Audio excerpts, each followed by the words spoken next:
Good afternoon, good morning everyone. So for today we're going to talk about one of the most important and one of my favorite topic in philosophy of the human person, and that is intersubjectivity. Alright, so this live is for those who didn't attend our GMeet last day, okay? So ito yun, ito yung, hindi siya continuation, it is just, kumbaga live discussion regarding on our lesson last meeting. So this is intersubjectivity. So this is very, very important, especially we all know that the world that we're living is plagued with discrimination, plagued with inequality, etc. So what is wrong with us? So according to the United Nations, 35% of women have experienced physical violence and sexual intimate partner violence. Meaning to say, there are a lot of cases involving abuses among women. 35% is big number. Remember, these are just figures on women who experience physical and sexual intimate partner violence and also to their non-partner.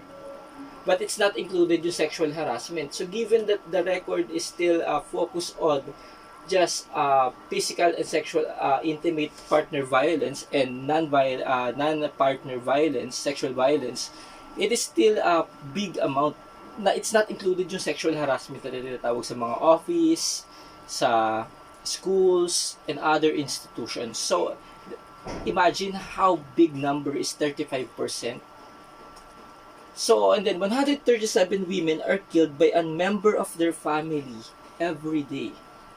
So, it is estimated that 87,000 women, imagine that, 87,000 women in the year 2017, more than half of those were killed by their intimate partners or family members.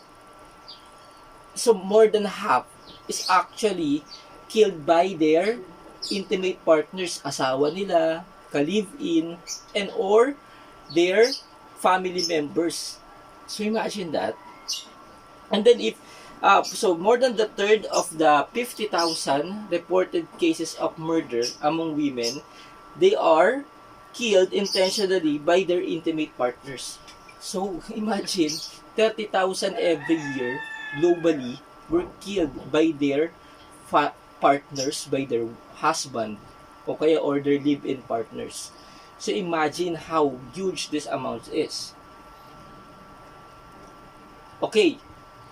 So did you know that 43.8% of lesbian women and 61.1% of bisexual women have experienced rape, physical violence, and or stalking by an intimate partner at some point in their lifetime, as opposed to yung mga 35% of heterosexual women or straight women. So in this according sa statistic na to, compared to the straight women or heterosexual women, the women yung mga lesbian and bisexual are more prone to sexual and physical abuses. Okay? So napakalaki. And then of course nababalitaan natin that gay are sometimes they experience rape, physical violence, etc. But we take it for granted. So, according sa statistic, 26% of gay men and 37.3% of bisexual men have experienced rape, physical violence, etc. In comparison with yung mga straight men na 29%. So, imagine, 26% ng gay men and 37.3% of bisexual men have experienced rape and physical violence. Okay. So why do you think, okay, and sadly, most of the gay and bisexual men doesn't have the, what do you call this? The guts to report their case because the police or the authorities won't take them seriously. Ayun ang problema, ayun ang pinaka nakakalungkot sa lahat. Pagtatawa na, sabihin, tiba gusto mo naman yan, ginusto mo yan tiba, ba't ayaw mo? So that's it. So meron tayong discrimination din and injustice at the same time. Kapag, remember guys that ang discrimination and injustice, they are hand in hand. Okay? Kapag may discrimination, it's obvious na mayroon tayong injustice na tinatawag, katulad na nangyayari dito sa mga LGBT community.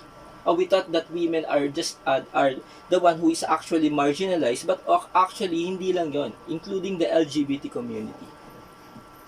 Okay, so this is the countries, okay, with capital punishment. All right? These are the countries with capital punishment, kung makikita nyo. So, yung mga naka-yellow, ay naka-orange, okay, they have a death penalty in their book. So, because this is Muslim countries. So, in Muslim countries, may capital punishment for homosexuality. So, bawal babakla-bakla, bawal to tomboy-tomboy, etc. Okay. They are very strict. Okay, I respect the religion, but then, okay, that's it. Alright. So, meron naman tayong orange. Dito, implemented yung death penalty among the homosexuals. So pag nalaman kang bakla, you are condemned to die. Alright? So, majority of the cases pertaining on the capital punishment for homosexuality were in the Muslim countries. Okay? So, 10% of world's population lives on less than $1.90 a day. So, if you convert that in peso, $1.90 a day, so it's less than 100 pesos a day. Imagine mo yun. Napakaliit ng kanilang kinikita kada araw. Yung 10% na yon. And then, internationally, 2.2 million people lack access to a safely managed drinking water service. So, we are very lucky na meron at least tayo ng ganon. So, at least, kumbaga, may 2.2 million pa rin na napag-iiwanan. So, we need to develop those places. And then, sadly, or unfortunately, approximately 297,000 children under 5 are dying due to diarrhea. Alright? So, because of poor sanitation, poor hygiene, or unsafe drinking water. So, as we grow, kumbaga, internationally speaking, as we grow, kumbaga, our economies, there are some places that were being left behind. Some places that are considered to be undeveloped. At kung iisipin nyo, pati yung water commodity is actually what? They lack of it. Wala silang ganon na safe drinking water. Okay, imagine this. The world's richest 1% have more than twice as much wealth as the 6.9 billion people. Imagine that. Nakasenter lang sa 1% yung total wealth ng buong mundo. And they consume more than double doon sa majority ng population. So, 6.9 billion, yung 1% is mas marami ang resources compared dun sa 6.9 billion people.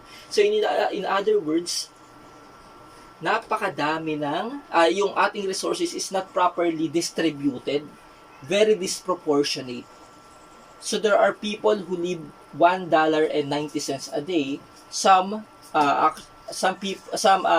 The world riches can accumulate double their wealth in just a year. May mga ganon. So imagine that, how disproportionately the wealth of the world is improperly distributed. Okay, so according to domestic human rights groups, it was estimated that 27,000 deaths were being reported in the Philippines during the War on Drugs campaign. So, among the thousands of cases, only one case has resulted in the conviction of the police officers, and that is Kian de los Santos case. So, of course, you won't mind it. Okay, the 27,000 deaths were justified. But then again, if we are in a civilized country, and those people who die all have human rights. Human rights na naman. So, it's very important, guys. Okay, I just want to share it to you. So, kapag ang criminal or private person tries to kill you, who will you call? The police, right? Or the military. that they swore to protect you. But when the government is the one who is actually ang tawag doon, siya mismo ang gustong pumatay sa'yo, siya mismo ang nang-aabuso sa'yo, saan ka pupunta? Kung ang mismong gobyerno na mismo ang nang-aapi, that is human rights groups, alright? So that is very fundamental on the democratic country because we are safeguarding everyone's right regardless you are a criminal. Eh, mahirap din yung 27,000 na yan, they are not yet proven by the court. The policemen or the soldiers or whoever that person responsible for that do that. They pull the trigger. Alright? So, among the thousands of cases, only Kian de los Santos case were being, kumbaga merong conviction yung mga police officers. Okay, so why the world is plagued with discrimination, crimes, hatred, inequality, injustices, and division? Bakit kaya? So the reason for that is the lack of love, the lack of compassion, the lack of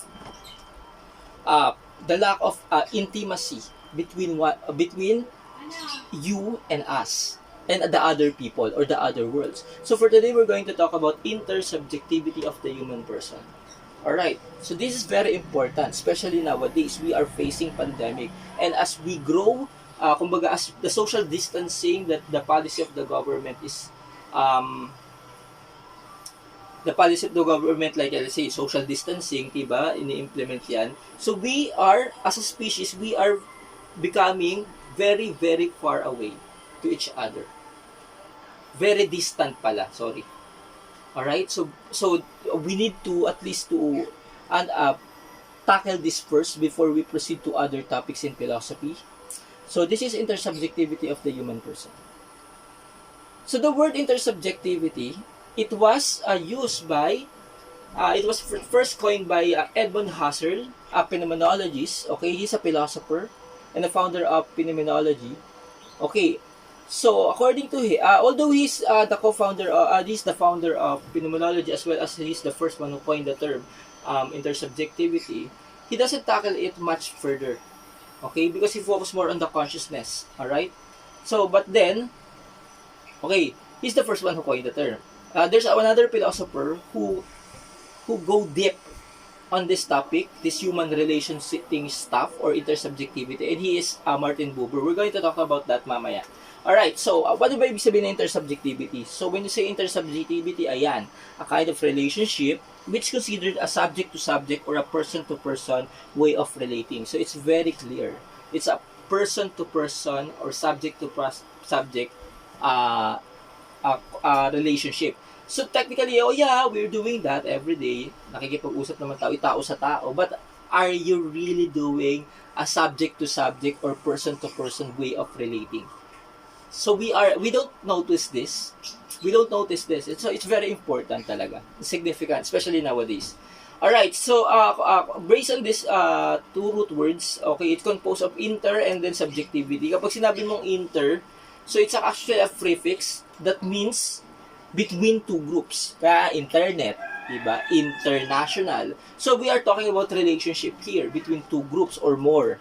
So kapag sinabi naman nating subjectivity, okay, it is the perception or experience of reality from within one's own perspective, both whether you are conscious of it or not. Alright? So remember that it always depends on the person's perception of reality. And it's also based on their culture and their own worldview. Alright? So for example, everyone is experiencing the same reality. Right? But the way you perceive it is different from the other people. So that's why there are other worlds. This is my fucking world, right? And this is your world. So that is it. So how will I perceive you? Okay? So ganito ang reality we have the same reality. Kung ano ginagalawan mo, yun din yun na ginagalawan ng iba. But then again, your reaction to a stimuli is different from different people because you are what?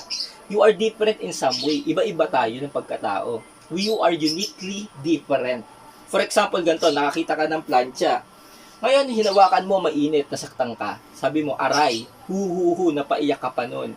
And then you ask somebody to hawakan yung plantsyang mainit, and then hinawakan naman, nagpauto. Nung hinawakan niya, yung reaction niya naman, iba, napamura. Hindi siya napaiyak, minura ka. Ngayon naman, pinahawak niya naman to sa ibang tao. Ngayon, iba na naman ang reaksyon. So, same degree yung reality na na-experience niya, pero yung the way he perceive, the way he react is different from the others. From the other. Okay? So, did you get my point? So, hopefully you get it. So, ayun yung tinatawag na intersubjectivity. Pero in intersubjectivity, magkaiba yan. Okay? We are talking about relationship and how you perceive others, other people. Is it subject to subject or object to object? Alright? So that is the question that we need to answer.